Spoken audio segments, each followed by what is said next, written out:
দেখেন ফাজাইলে আমল এই জাহিলেরা পড়ে নাই। এখানে কি ফাজাইলে আমল আছে মসজিদে? আছেন? দেখলে একটু একটু দেন না আমাকে, আমি একটু দেখাই এই বিষয়গুলো আপনাদের কাছে একটু ওয়াজাহাত হবে। ফাজাইলে আমলে হাদিসের দুইটা ক্যাটাগরি আছে, একটা হলো মূল হাদিস আর আরেকটা হলো ফায়দা। ব্যাপারটা বুঝেন। প্রথমে উনি দিবেন যেমন ফাজাইলে সালাত, তো ফাজাইলে সালাত দিয়ে মৌলিক হাদিস আনবে 18টা বা 19টা। আনছেন? দেন দেন, মাশাআল্লাহ, জাযাকাল্লাহ। এই যে দেখেন, এই যে ফাজাইলে আমল, আমি আপনাদেরকে দেখাই ফাজাইলে আমল। যেমন প্রথম আছে ফাজাইলে কোরআন, আমি আপনাদেরকে দেখাই। দেখেন আমি আপনাদেরকে সহজ করে বলি, দেওবন্দীদের সবচেয়ে বড় অভিযোগ তাদের আমাদের উপর, দেওবন্দীদের যে কিতাব, এটা হলো ফাজাইলে আমল। এটা হলো কি? ফাজাইলে আমল। যে ফাজাইলে আমলে জাল জয়ীফ হাদিস আছে। আমি এবার রমাদানে গিয়েছিলাম উমরাতে, শুনেন একটা কারগুজারি শোনাই। তো আমাদের বাংলাদেশি যারা মদিনা ইউনিভার্সিটির ছাত্র ভাইরা আছেন, তারা আসছেন যে আমাকে একটু নিয়ে যাওয়ার জন্য, যে একটু দেখে যান। আমি বললাম যে আসছি, যাই। তারাবির নামাজ পড়ে মসজিদে নববীতে তারাবির নামাজ পড়ে গিয়েছি। মদিনা ভার্সিটির যে ক্যাম্পাস, ওখানে মাঠে বসেছি। তো বাংলাদেশে অনেক পোলাপান আসছে, আমাদের সালাফি কয়েকজন ভাই আসছেন। এক ভাই আমেরিকার, মোটাসুডা, কালো। তো উনি এসে বললেন যে আপনাকে আমি অনেকদিন ধরে খুঁজি, আজকে পেয়ে গেলাম। আপনাদের জাকারিয়া সাহেব, থানবী সাহেব, গাঙ্গুই সাহেব। আমি বললাম ভাই রাহিমাহুল্লাহটা বলেন। আমরা তো ইবনে তাইমিয়ার আকীদায় কুফরি থাকার পরে শায়খুল ইসলাম বলি, রাহিমাহুল্লাহ বলি। বলেন। এই আল্লাহর বান্দা বলে নাই, যাক সমস্যা নাই। আপনাদের ফাজাইলে আমলে এত জাল জয়ীফ হাদিস, তারপরে কেন ফাজাইলে আমল পড়েন? ফাজাইলে আমল কেন বাদ দেন না? আমি বললাম ভাই শুনেন, ফাজাইলে আমল তো শুধুমাত্র বাংলাদেশের মানুষ আর ভারত পাকিস্তানের মানুষ, কিছু মানুষ পড়ে। ফাজাইলে আমলে কিছু জাল হাদিস আছে, এটা আমরাও বলি। ফাজাইলে আমলে কিছু জয়ীফ হাদিস আছে, আমরাও বলি। তো ফাজাইলে আমলে জাল হাদিস থাকার কারণে এটা ফাইজলামি আমল, ঠিক না? ফাজাইলে আমল জাল হাদিস থাকার কারণে, কিন্তু জাল হাদিস থাকার কারণে এটা পুড়িয়ে ফেলতে হবে। আচ্ছা বলেন তো, ফাজাইলে আমল পৃথিবীর বেশি মানুষ পড়ে না ইবনে মাজাহ বেশি মানুষে পড়ে? বলেন। ইবনে মাজাহ গুনে গুনে জাল হাদিস আছে 38টা। কয়দিন জ্বালাইছেন আগে বলেন? বলেন। আচ্ছা, ইমাম বুখারীর আদাবুল মুফরাদ, এটাকে তো আপনাদের আলবানী দুই ভাগ করে ফেলেছেন, সহিহুল আদাব, জয়ীফুল আদাব, ঠিক না?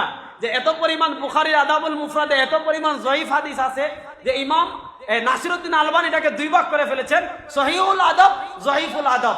তিরমিজিতে আলবানীর তাহকিক মতে এত জয়ীফ হাদিস আছে যে তিরমিজিকে আলবানী দুই ভাগ করে ফেলেছেন, সহিহুল জামি, জয়ীফুল জামি।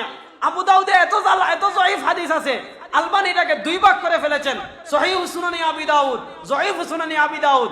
আবু দাউদে এত জয়ীফ হাদিস আছে যে আলবানী দুই ভাগ করে এত মোটা ভাগ করে ফেলেছেন, এত জয়ীফ হাদিস আবু দাউদ আছে। এবার বলেন আবু দাউদ কয়দিন জ্বালাইছেন আগে বলেন? আবু দাউদ জ্বালাইছেন কয়দিন আগে বলেন? দেখেন পৃথিবীর মুহাদ্দিসিনে কেরামের একটা স্বীকৃত মূলনীতি হলো, পৃথিবীতে যারাই ফাজাইলের ক্ষেত্রে কিতাব লিখেন, ফাজাইলের যেমন হাদিসের একটা বিশেষ প্রকার হলো ফাজাইল।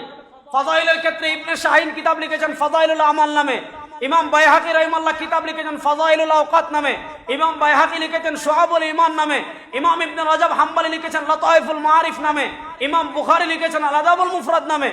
ফাজাইলের ক্ষেত্রে পৃথিবীর যত ইমামগণ কিতাব লিখেছেন, সব ইমামগণ ফাজাইলের ক্ষেত্রে কিছু না কিছু তাসাহুল করেছেন। যারাই ফাজাইলের কিতাব লিখেছেন, ইমাম বুখারী লিখেছেন, ইমাম বাইহাকি লিখেছেন, ইমাম ইবনে শাহিন লিখেছেন, ইমাম আবু নাঈম আসফাহানী লিখেছেন, ইমাম মুনজিরি লিখেছেন, যতজন ইমাম লিখেছেন সবার ফাজাইলে জাল হাদিস আছে, সবার ফাজাইলে জয়ীফ হাদিস আছে। কারো কিতাব জ্বালান না, শুধু শাইখুল হাদিস জাকারিয়া কান্দালাবী রাহিমাহুল্লাহর কিতাব জ্বালাতে চান। আসলে ফাজাইলে আমল নিয়ে আপনাদের এলার্জি না, আপনাদের এলার্জি হলো আরেক জায়গায়। দেখেন ফাজাইলে আমল এই জাহিলেরা পড়ে নাই। এখানে কি ফাজাইলে আমল আছে মসজিদে? আছেন? দেখলে একটু একটু দেন না আমাকে, আমি একটু দেখাই এই বিষয়গুলো আপনাদের কাছে একটু ওয়াজাহাত হবে। ফাজাইলে আমলে হাদিসের দুইটা ক্যাটাগরি আছে, একটা হলো মূল হাদিস আর আরেকটা হলো ফায়দা।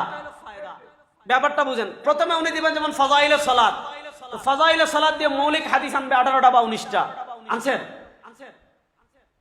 দেন দেন, মাশাআল্লাহ, জাযাকাল্লাহ। এই যে দেখেন, এই যে ফাজাইলে আমল, আমি আপনাদেরকে দেখাই ফাজাইলে আমল।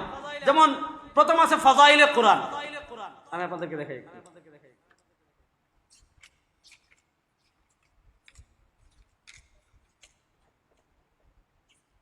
এই যে ফাজাইলে কোরআন।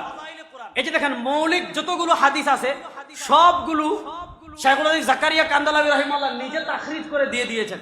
যেমন 1 নম্বর হাদিস, আন উসমান قال قال رسول الله صلى الله عليه وسلم খায়রুকুম মান তাআল্লামাল কুরআন ওয়া আল্লামা। নিচে তিনি আরবিতে তাখরিজ করে দিয়েছেন, রাওয়াহুল বুখারী ওয়া আবু দাউদ ওয়া তিরমিজি ওয়া নাসাই ওয়া ইবনে মাজাহ হাযা ফি الترغيب وعزاه الى مسلم ايضا لكن حكى الحافظ في الفتح عن ابي العلاء ان مسلما سكت عنه। তিনি তাখরিজ করে দিয়েছেন 1 নম্বর হাদিস। এরপরে হাদিস উল্লেখ করে ফায়দা লিখেছেন। এরপরে দেখেন 2 নম্বর হাদিস, আন আবি সাঈদ قال قال رسول الله صلى الله عليه وسلم يقول الله تبارك وتعالى من شغله القرآن عن ذكري ومسألتي أعطيته أفضل ما أعطي السائلين। লিখেছেন রাওয়াহু তিরমিজি ওয়া দারিমি ওয়াল বাইহাকি ফি শুআব। তিনি মৌলিক হাদিস উল্লেখ করে পরে ফায়দা লিখেন।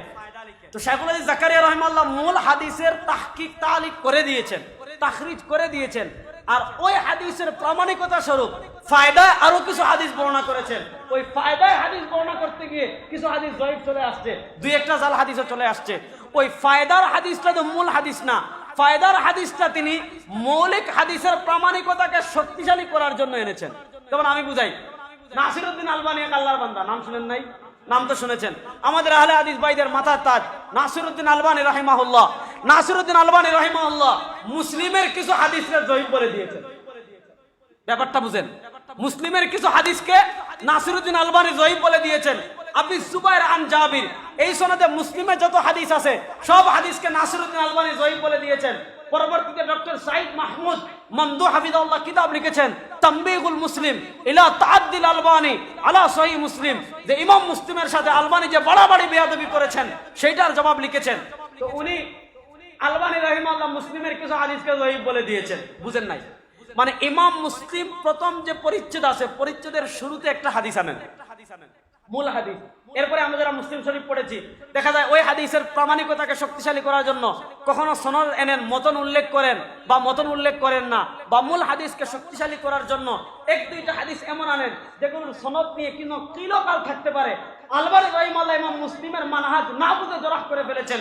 তো আলবানী রাহিমাহুল্লাহ ইমাম মুসলিমের মানহাজ না বুঝে যেমন জরাহ করেছেন, আজকে যারা ফাজাইলে আমলের উপর আপত্তি করে, ফাজাইলে আমল তো পড়েও নাই, হাদিস শাস্ত্র সম্পর্কে কোনো জ্ঞান নাই। যদি কোনো জ্ঞান থাকতো তাহলে দেখতো শাইখুল হাদিস জাকারিয়া কান্দালাবি আগে মূল হাদিস উল্লেখ করেছেন, তারপরে ফায়দা উল্লেখ করেছেন। মূল হাদিসের তাখরিজ আল্লামা আব্দুল হাফিজ মক্কি রাহিমাহুল্লাহ ছাপিয়েছেন তাহকিকুল মাকাল ফি তাখরিজ আহাদিসিল ফাজাইলিল আমাল। জাহিলের দল পড়ে দেখ ফাজাইল আমলের হাদিস পাস কি পাস না। যাক, আমি আবার এমনি আমার নামে বদনাম বেশি, যে আমি কড়া কথা বেশি বলে ফেলি। তো এত এই ব্যাপারটা আপনি বুঝেন, তো কড়া কথা বলি অনেক দুঃখে। তো আপনি দেখেন হানা ফাজাইলে আমল 1-2টা জাল হাদিস, ফাইজলামি আমল আরো কত কথা, এগুলো কি বলেন? এগুলো কি? একদম নির্লজ্জ জাল হাদিস। নির্লজ্জ জাল হাদিস মানে যে হাদিসের সনদে 2জন রাবী কাযযাব। আমি যখন এই আলোচনা দিলাম ফেসবুকে, আমি আলোচনা করে দিলাম, তো দেখলাম মুজাফফর বিন মুহসিন সাহেব এটার জবাব দিয়েছেন।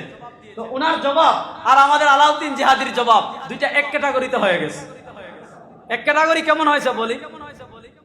আলাউদ্দিন জিহাদি সাহেবরা নবী নূর এর পক্ষে একটা দলিল দে যে একদিন রাসূলুল্লাহ সাল্লাল্লাহু আলাইহি ওয়াসাল্লাম আয়েশা রাদিয়াল্লাহু তাআলা রাতে সুই দিয়ে সেলাই করতেছিলেন, কাঁথা, বুঝেন নাই? কাঁথা সেলাই করতেছেন। আল্লাহ নবী সাল্লাল্লাহু আলাইহি ওয়াসাল্লাম অন্ধকারে হঠাৎ আয়েশা রাদিয়াল্লাহু তাআলার সুই পড়ে গেছে। আয়েশা রাদিয়াল্লাহু তাআলা সুই পাচ্ছেন না। যখন সুই পাচ্ছেন না তো কি হচ্ছে, রাসূলুল্লাহ সাল্লাল্লাহু আলাইহি ওয়াসাল্লাম যখন ঘরে এসেছেন, রাসূলুল্লাহর নূরে ঘর আলোকিত হয়ে গিয়েছে, আর আয়েশা রাদিয়াল্লাহু তাআলা সুই পেয়ে গিয়েছেন। তো আমি বললাম এই হাদিস জাল। কেন জাল? এই হাদিসের সনদে একজন বর্ণনাকারী আছেন মাসআদাত ইবনে বকর আল ফারগানি। ইমাম যাহাবী মিজানুল ইতিদালে বলেছেন কাযযাবুন, যে উনি মিথ্যুক। আর যদি কোনো হাদিসের সনদে মিথ্যুক রাবী থাকে, অন্তত নুকবাতুল ফিকার যে পড়েছে সেও জানে যে কোনো সনদে, কোনো হাদিসের সনদে যদি কাযযাব রাবী থাকে এটা কি সহিহ না জাল? আমি যখন এই আলোচনা দিলাম, আলাউদ্দিন জিহাদি সাহেব জবাব দিছে যে তুমি উসুলে হাদিস বেশি বুঝো, পৃথিবীর কোন ইমাম এটাকে জাল বলেছেন দেখান।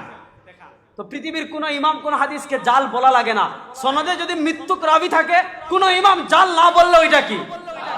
মওযুআতের কিতাবে কি সব মওযুআত চলে আসছে? তো আলাউদ্দিন জিয়াদি সাহেব এই জবাব দিল যখন মুজাফফর বিন মুহসিনের কিতাব খুলে দেখাইলাম যে এই যে আল বাইহাকির আল খিলাফিয়াতে দুইজন রাবী কাযযাব, তখন মুজাফফর বিন মুহসিন সাহেব আমারে বলে, এ রেজাউল করিম আবরার, তুমি উসুলে হাদিস কি জানো? পৃথিবীর কোন ইমাম এটাকে জাল বলেছেন দেখাও। ব্যাপারটা বুঝাইতে পারি নাই? আপনি চিন্তা করেন কোন লেভেলের তারা। ভাই পৃথিবীর কোন ইমাম এটাকে জাল বলা লাগে না, ইমামগণ উসুল নির্ধারণ করে দিয়েছেন যে ইনকানা ফি ইসনাদি কাযযাবুন ওয়াযযাউন ফাল হাদিসু মাওযু'। মুকদ্দিমা ইবনে সালাহ খুলো মিয়া, আত-তাকীদ ওয়াল ইদাহ খুলো মিয়া, ফাতহুল মাগিস খুলো মিয়া, তাদরিবুর রাবি খুলো মিয়া, তুমি মুস্তালাহুল হাদিসের যে কোনো কিতাব খুলো, খতিবে বাগদাদির আল কিফায়া খুলো, ইমাম ইবনুল জাওজির কিতাবুল মাওযুআত খুলো, শেখ আব্দুল ফাত্তাহ আবু কুদ্দার লামহাত পড়ো, ইবনে কাইয়িম আল মানারুল মুনিফ মিয়া পড়ে দেখো, কোন হাদিসের সনদে যদি কাযযাব রাবী থাকে পৃথিবীর কোন ইমাম এটাকে মাওযু বলা লাগে না। কাযযাব রাবী থাকলে এটা কি বলেন না? কাযযাব রাবী থাকলে এটা কি? তা এই হাদিসের সনদে কাযযাব একজন না দুইজন? এই হাদিসের সনদে কাযযাব একজন না দুইজন? তারপরে এটা কি হাদিস? সহিহ হাদিস। তারপরে এটা কি হাদিস? আমি এখন একটা সিরিজ আলোচনা করতেছি যে নিজেদের মতের পক্ষে গেলে জয়ীফ হাদিস সহিহ হয়ে যায়, জাল হাদিস সহিহ হয়ে যায়, আর নিজেদের মতের বিপক্ষে গেলে সহিহ হাদিস জাল হয়ে যায়, সহিহ হাদিস জয়ীফ হয়ে যায়। নিজেদের মতের পক্ষে গেলে জয়ীফ হাদিস সহিহ হয়ে যায়, জাল হাদিস সহিহ হয়ে যায়। এই হইল অবস্থা। এজন্য শুনেন, এদের অপপ্রচারে বিভ্রান্ত হওয়া যাবে না।